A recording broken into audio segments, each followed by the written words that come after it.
说话间，蓝鲸再次蹙眉，她抱着肚子对商小飞说道：“小飞，我可能，真的要提前生了，这痛感明显了一点儿，马上去医院，我马上送你去医院。”就商小飞紧张起来，他就要扶蓝鲸起来。蓝鲸说道：“你先去我柜子里，把我早就准备好的备产包拿出来，要带上备产包去医院，还有我的产检档案都在我梳妆台的抽屉里，也要带去的。”好好好，大嫂，你先坐着，我去拿，你别担心，别紧张，很快的。商小飞飞一般跑去拿备产包，又去拿了大嫂的产检档案。拿上了这2样东西，他就往房外冲出去，很快就冲下楼了。蓝鲸还等着小姑子呢，谁知小姑子拿上备产包和她的产检档案后，羞的就跑了，也不等他，更没有叫上他。蓝鲸有点哭笑不得，小姑子还叫他不要紧张，不要害怕，小姑子却紧张道，连她这个孕妇都没有叫上就跑了。她自己站起来，依旧是一手抱着肚子，慢慢的走出房间，走到楼梯口时，看到楼下已经没有小姑子的身影，蓝鲸忍不住笑。他想象着小姑子提着东西跑到医院后，发现她没有跟着一起，小姑子是什么反应？她就停下脚步，拿出手机，本想打电话给丈夫的，想到丈夫也会像小姑子那样紧张害怕，慌里慌张的，她改而打电话给婆婆。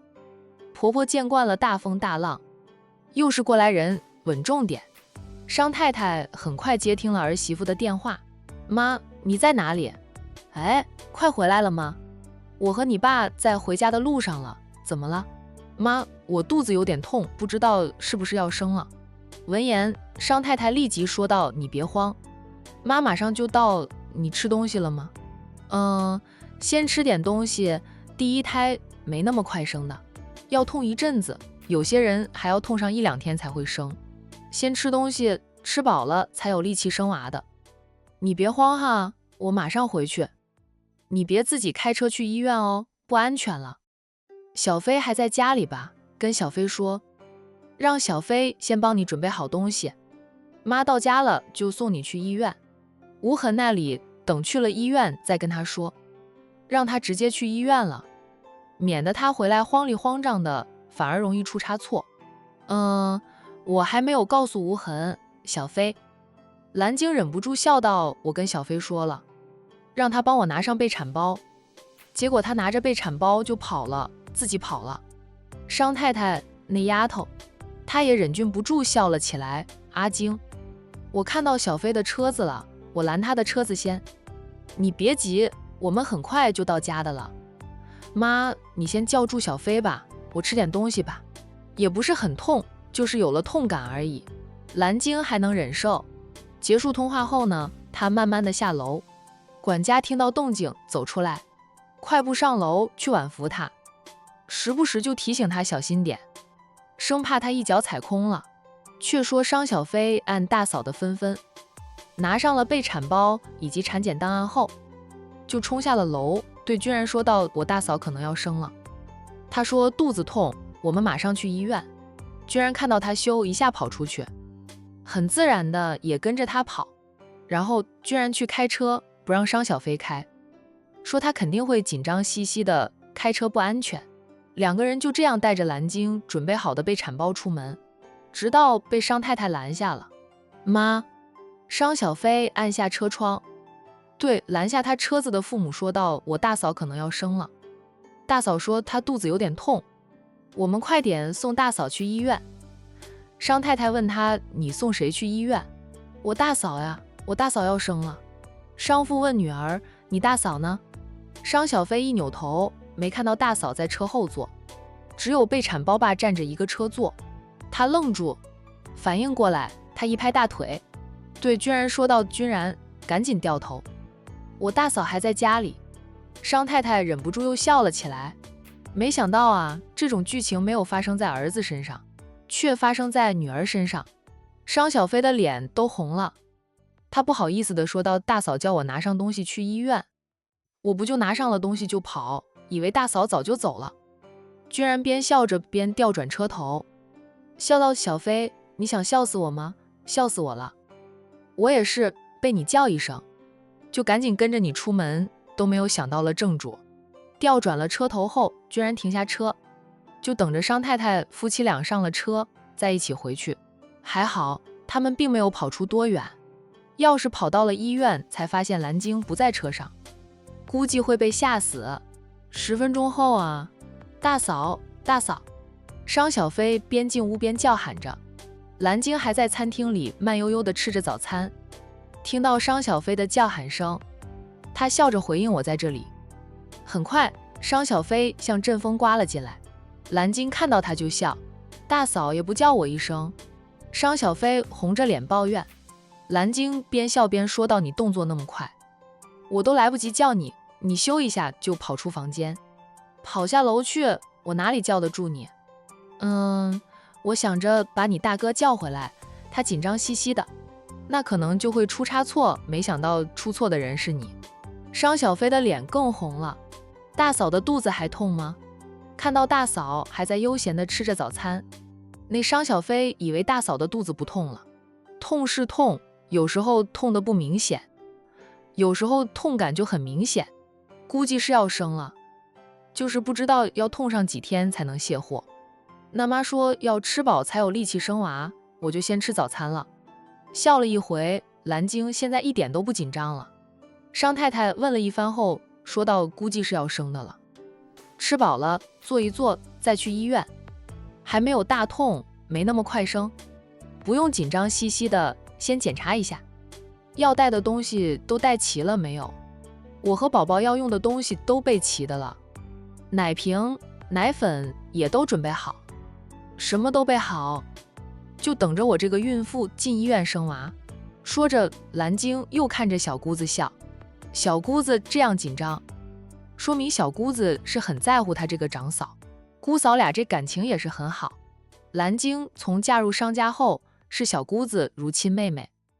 商小飞被外面的人评价为刁蛮千金，但他对蓝鲸这个嫂子却是好得很，从来没有刁难过长嫂。商小飞也笑，他笑道：大嫂，你就别笑我了，我是紧张，太紧张了，那我大哥估计会比我更紧张的。好好好，我不笑了，笑一笑，我觉得痛感都轻了点啊。商小飞说：那你笑吧，笑得肚子不痛的话。多笑点吧，我脸皮厚也不怕笑。蓝鲸抱着肚子笑，很快又皱眉了，说到会痛呢，现在痛感比刚才更明显了，也越来越密集。闻言，商太太立即指挥着去医院，赶紧去医院。虽说第一胎很多人都要痛上，最少1天半天才能生，时间长的得痛上2、3天呢，但也有人从肚子痛到生只需要几个小时的。说不定蓝鲸不需要折腾那么长时间呢。于是，一大家子浩浩荡荡地送着蓝鲸去医院。在去医院的路上，蓝鲸才打电话给商无痕。在商无痕接听电话时，她对丈夫说道：无痕，我肚子痛，应该要生了，爸妈和小飞现在送我去医院，在路上了，你有空的话就去医院等着。要生了，不是离预产期还有半个月吗？怎么现在就生了？怎么没空？我老婆生孩子，我空得很。你们去医院了？哪家医院？我马上就去，你别怕哈，我马上就去。商无痕听到老婆要生了，撇下手里头的工作，起身绕出办公桌就要走，却走错了方向，就不是走出去啊，而是走进了休息室里。前来找他汇报工作的某位高层管理，错愕的呢看着商总走进了休息室。那商总不是要出去吗？总裁夫人要生了，他明明听到商总说马上就去医院的，怎么跑进休息室了？那位管理又以为商无痕是进休息室拿东西。很快，商无痕出来了，除了还在通电话，手上并没有拿到东西。那人明白过来，总裁是过于心急，走错了地方。就总裁现在这样子，能安全的赶到医院吗？会不会跑错医院？市中心医院是吧？好，我马上去。阿晶，你别紧张，不用担心，有我呢。天塌下来都有我呢。蓝鲸说道，我不紧张，倒是你准静点。我和宝宝都没事的，我胎位正。医生说能顺产，说不定你到医院的时候，宝宝已经出生了呢。你开车慢点啊，不，你别开车了吧，让司机送你。蓝鲸很了解自己的丈夫，此刻让商无痕开车去医院，怕会出事。那就算不出事，他也会开飞车。我没事，我现在就过去吧。行，总之你让司机开车。先不和你说了，我们快到医院了，主要是腹痛越来越痛，有点难忍了。大嫂，你还好吗？陪坐在蓝鲸身边的商小飞看到嫂子难受的样子，关心地问着。越来越痛了。蓝鲸皱着眉说道，也很想上洗手间啊。商太太说道，忍忍，快到医院了。越来越痛，有想上洗手间的感觉，就是真的要生了。这孩子折腾了9个半月。出生时倒是不想折腾你啊。以他过来人的经验来看，儿媳妇去了医院，等做完一番检查，估计就要进分娩室了。想到家里就要添新人口，那商太太呢是又紧张又期待。蓝鲸嗯着，我打电话给亲家母，跟她说一声。蓝鲸没有打电话给母亲，商太太却觉得女人生孩子时是希望娘家人也在场的。她主动打电话给亲家母，让亲家母去医院。不久后，商家与蓝家两家一大群人的齐聚在分娩室外面，焦急地等着蓝鲸。如同商太太猜测的一样，蓝鲸到医院做了一番检查后，那就被送进了分娩室。商小飞发了一条朋友圈，然后海童姐妹俩都知道蓝鲸今天生娃，战印当即就陪着海童带着老太太一起赶往医院。海玲比妹妹先到的医院，看到大群人还在等着，她走到商太太身边，轻轻地叫了声大姨。海玲，你怎么来了？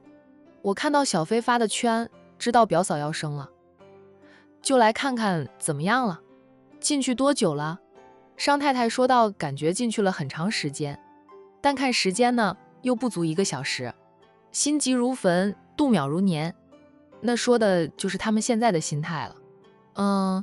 商无痕都不知道转悠了多少圈，他坐又坐不住，站着也不行，总要走来走去，这样才能缓解一下他的紧张。他恨不得代替老婆去承受那撕裂一般的痛楚。都说女人生娃承受着10级的疼痛，表嫂的胎位正，没事的。海玲只能安慰一下大姨。商太太还算镇定，她看向那个走来走去的长子，说道，看你表哥，他都要把门口的地板踩塌了，走了不知道多少回，正常的。表哥表嫂感情好。海玲想到自己生洋洋的时候，听妹妹说周红林虽然也很焦急，倒是没有像商无痕这般紧张到需要走来走去，才能缓解一下紧张。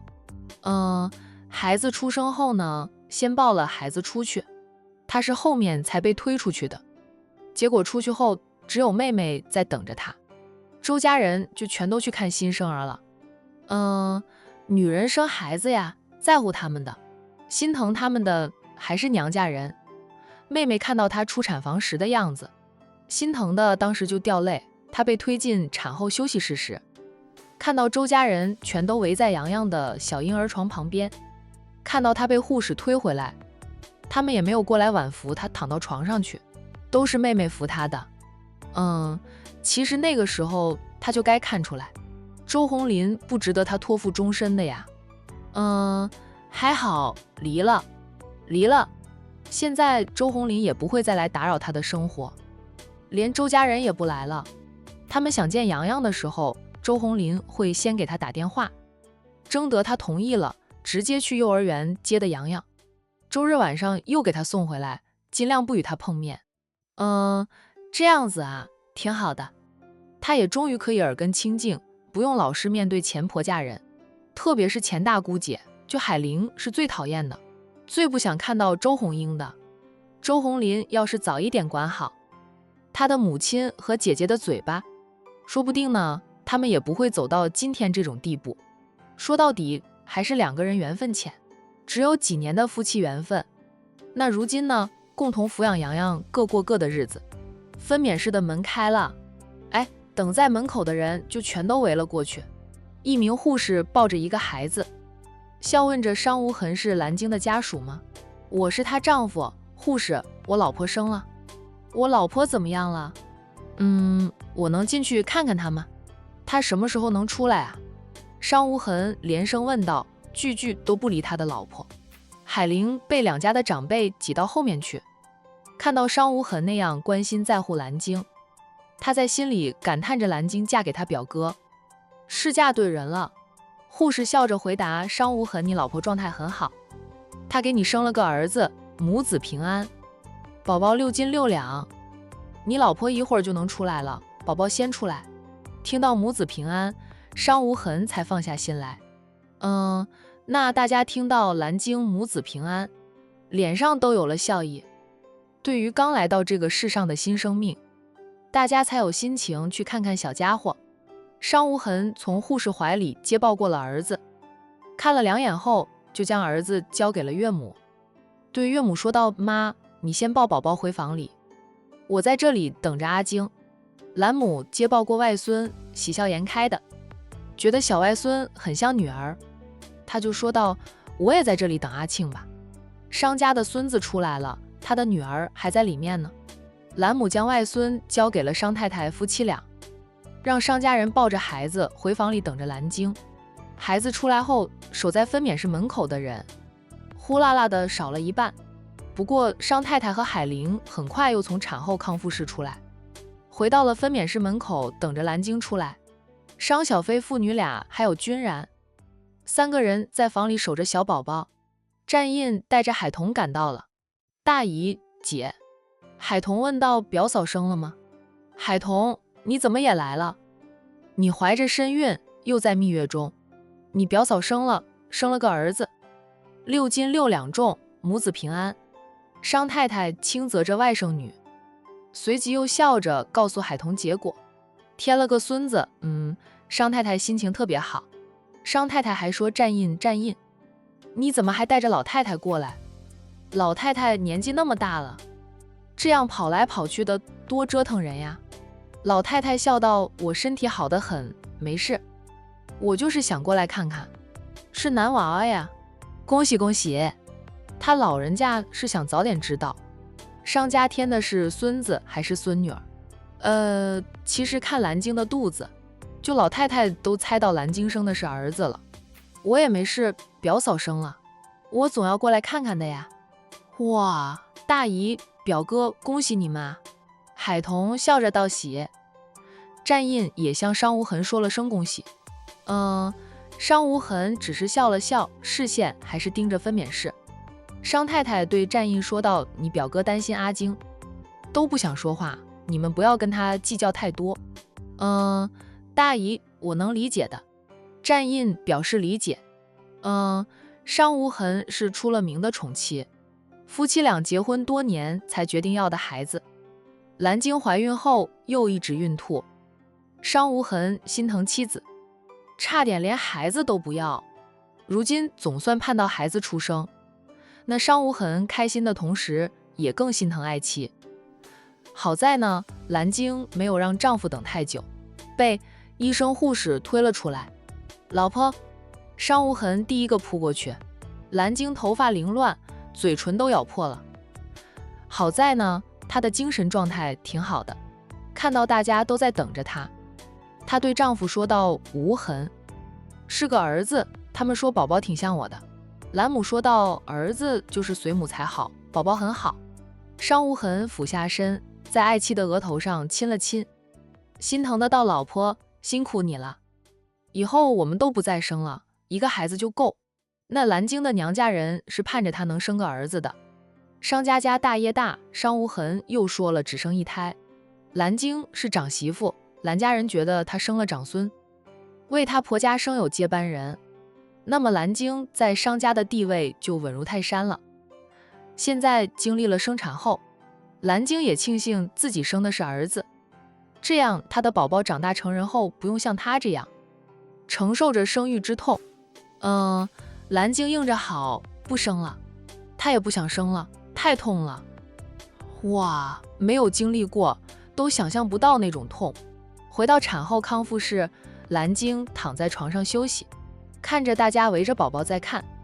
她对丈夫说道：“抱宝宝过来，让我也看看呀。”这是她怀孕10月，经历了10集疼痛生下来的小家伙，她还没有看够。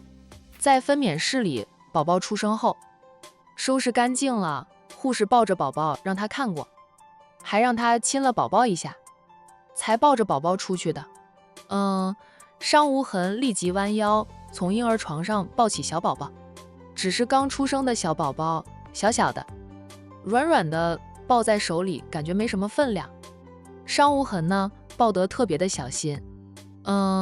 抱起儿子后呢，他都不太敢走路，怕自己步伐太大，宝宝就从自己手里溜掉了一样。我来吧。兰姆看到女婿这副样子，上前从女婿手里抱过了宝宝，嘴上笑到看你抱着宝宝都不敢走路的样子。阿晶等上1个小时都不知道能不能看到宝宝呢。你抱宝宝的姿势也不对，看你抱着宝宝走路我都怕。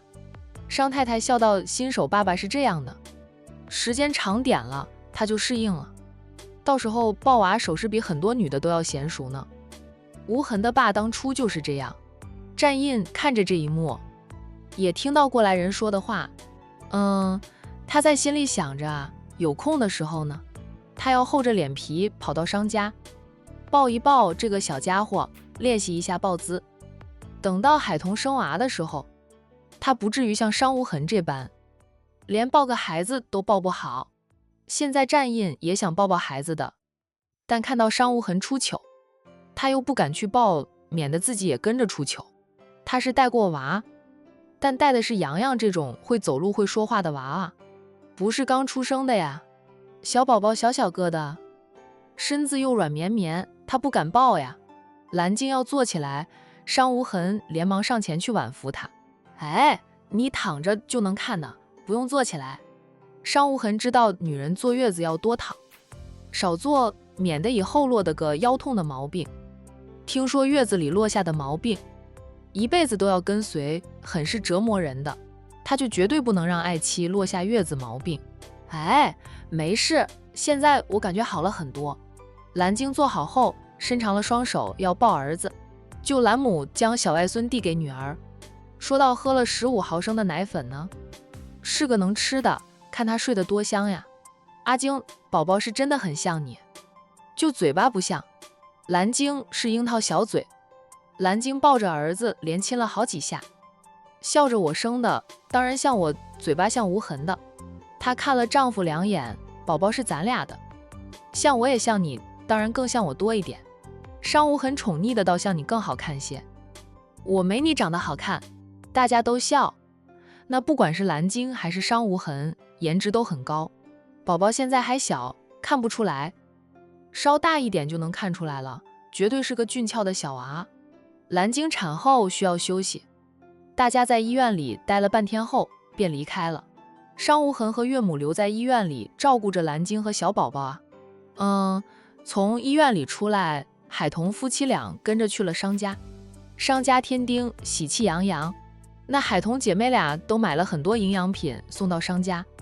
商太太说这2个外甥女大姨家里什么都不缺，你们还买这么多补品过来？阿金刚怀孕时，大家送来的补品都没有吃完，那些燕窝多的都没有地方可以放了。蓝晶孕期里也吃了很多燕窝，但是太多了，她吃不完。知道海童怀孕时，蓝晶就让婆婆从家里拿了很多补品送给海童。海童笑到大姨家里有是大姨家里的，我和姐送的是我们俩的一点心意。表嫂现在生了，不会再吐，可以好好的补一补整个孕期。表嫂就是长肚子，她自己并不长肉。蓝晶是吐得厉害，吃不下。后期虽然不会每餐都吐，也是常胎不长肉，她这个当妈的并没有长胖。现在卸了货，月子里头本来也要补一补。送补品是最好的，我替阿晶谢谢你们俩。商太太替儿媳妇向2个外甥女道谢，那她又关心地问着海童最近还会吐吗？要是吐得太厉害，要去医院里让医生瞧瞧，看看能不能开点药缓解一下。阿晶是吃了医生开的药，没什么效果。好在后期她只是晚上才会吐一回，她母子俩才长得好一点。商太太还担心儿媳妇吐得厉害，小宝宝会很瘦小呢，还好有6斤6两重，婚礼过后就不吐了。我现在能吃能睡，不用羡慕小军了。沈小军怀孕后就不吐，能吃能睡。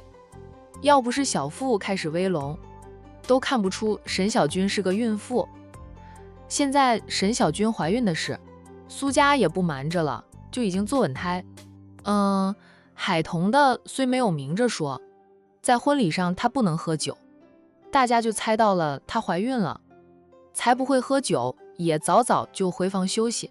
那些人还等着海童不孕被赶出战家的，要失望了。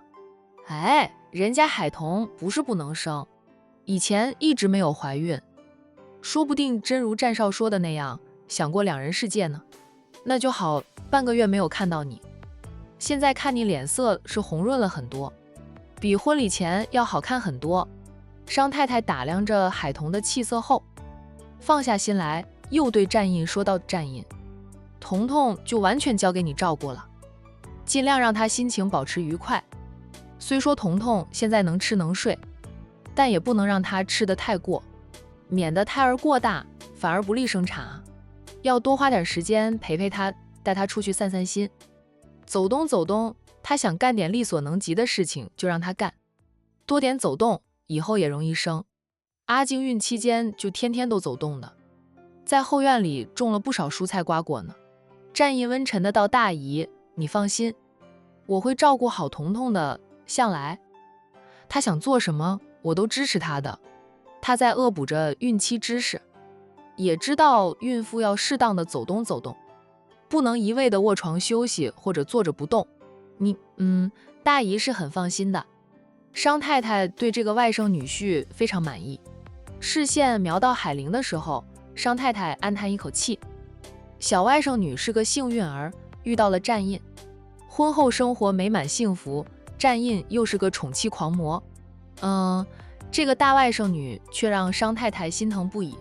遇人不淑，离婚后虽说小日子也好起来了，还得到陆东明的真心喜爱，可是老天爷就喜欢折磨人，偏让陆东明出了车祸，残了双腿，虽在做复健，也不知道陆东明什么时候能恢复。说老实话啊，陆东明没有康复的话，商太太是不赞成海玲和陆东明在一起的。她这个大外甥女前几年都过得不好，她希望海玲后半生能像海童那样幸福快乐，身边有个知心爱人，而不是被拖累。不要怪她现实，人性都是自私的。就像陆太太一样，陆东明没有出车祸前，陆太太是死活不同意陆东明和海玲在一起。陆东明出事了，残了，陆太太就求着海玲接受她的儿子了。商太太是海玲的亲大姨，她自然是替海玲考虑的。不过商太太心里怎么想的，她并没有说出来。陆东明在努力做复健，医生说他有机会能重新站起来，恢复正常的。看海玲对陆东明也有了点儿女之情，那商太太想着顺其自然吧。东明最近还好吗？商太太轻声问着海玲。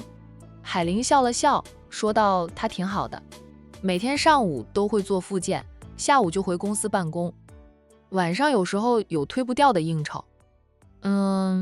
我有空的话就会请我陪他应酬，偶尔陪着陆东明应酬，对海玲只有好处没有坏处。他如今已经踏入了商场，陪那陆东明应酬，他能学到不少东西。那挺好的，挺好的。商太太就没有再问下去，那只是说这道有事需要帮忙，就跟大姨说，只要大姨活着的一天，大姨都是你和彤彤的娘家人，是你们的靠山。谢谢大姨，我现在也很好。不管是早餐店还是餐厅，生意都很好。等投入去的资金都回笼后，我准备扩大任你食餐厅，档次再提高一点，然后开分店吧。他的目标就是打造出以任你食为品牌的连锁餐厅，然后再去其他地方投资打造一家大酒店，不在管城，管城是妹夫家里的天下。他自知争不过，也不想和自家人争生意，抢自己人的生意，就算抢赢了，也没有成就感，还是去抢别人的生意吧。能打败一个又一个同行对手，那才有成就感。你和彤彤都是有成算的人，就大姨还是很放心的，可以往江城发展。商太太没有忘记给自己父母家人复仇的事，只是最近既要忙着海彤婚礼的事，又遇上儿媳妇提前生娃，她暂时还没有腾出时间对江城凤家出手。海玲明白大姨的意思，她点头，笑道：我希望我的任你食有一天能够在全国各地都能看到。姐，会有那一天的。海彤给他姐打气，相信他姐一定能行的。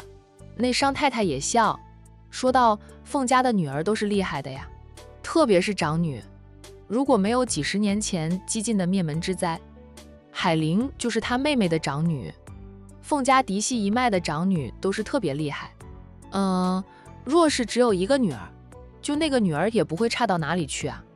像凤晴就不差，她是个扮猪吃老虎的人。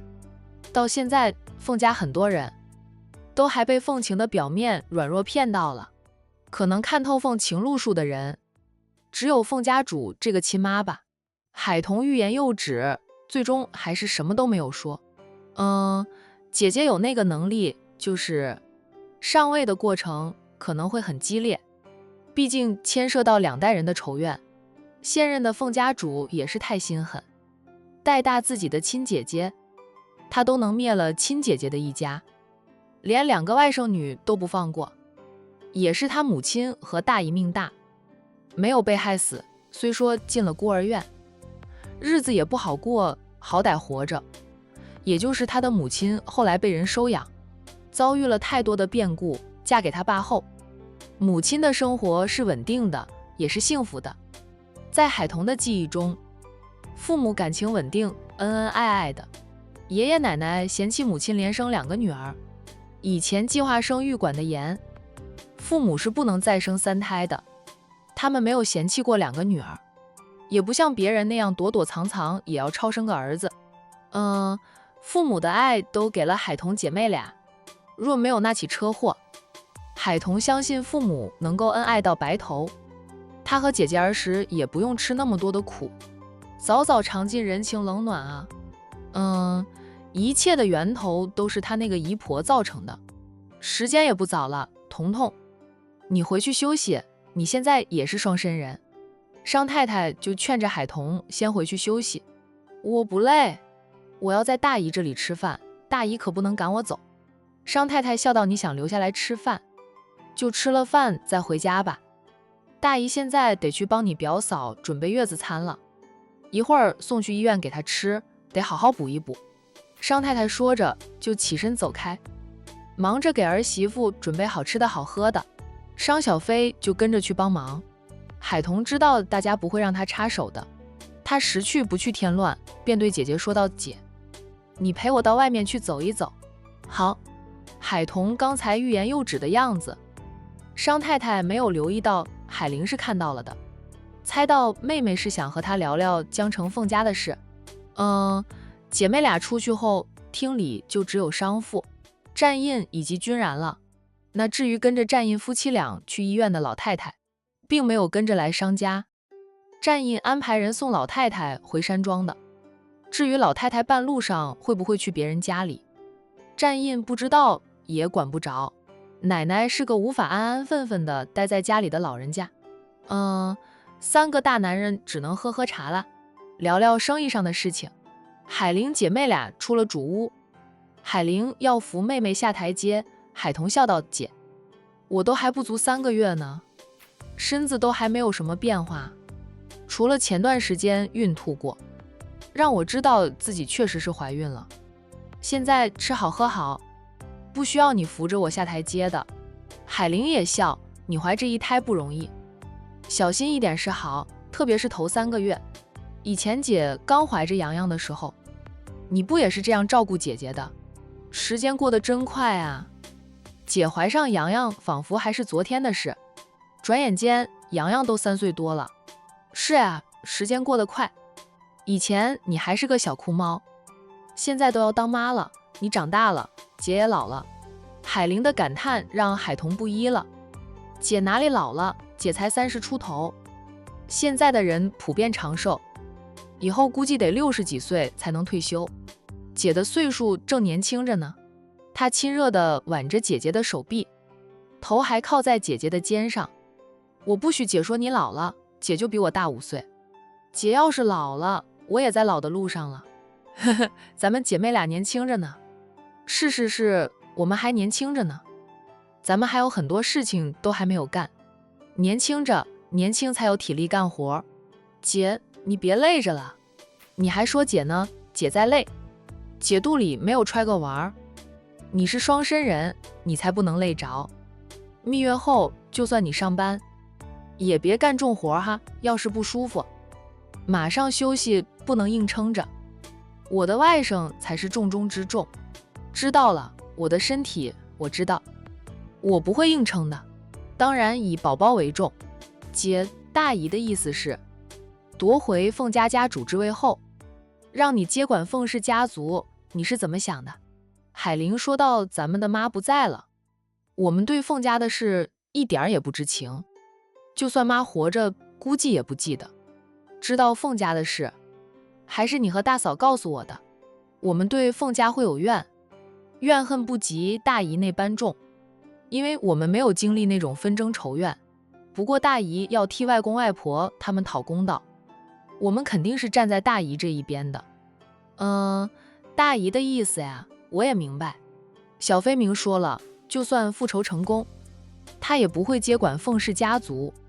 他说他没有这样的耐性去管那么多事情。那他也是个藏不住太多心事的率性之人。你是战家的大少奶奶，本就压力大，大姨年纪也大了，真抢回了凤家主之位，就大姨觉得我硬着头皮也要上，以此告慰九泉之下的外婆。咱们的妈幼时会遭受那么多的苦难，都是因此事而起。咱们身为女儿的，知道来龙去脉后，有机会时，自是要替母亲出口恶气，讨个公道，复个仇。海玲努力地让自己变强，也是知道大姨的计划是让她以后接管凤氏家族的。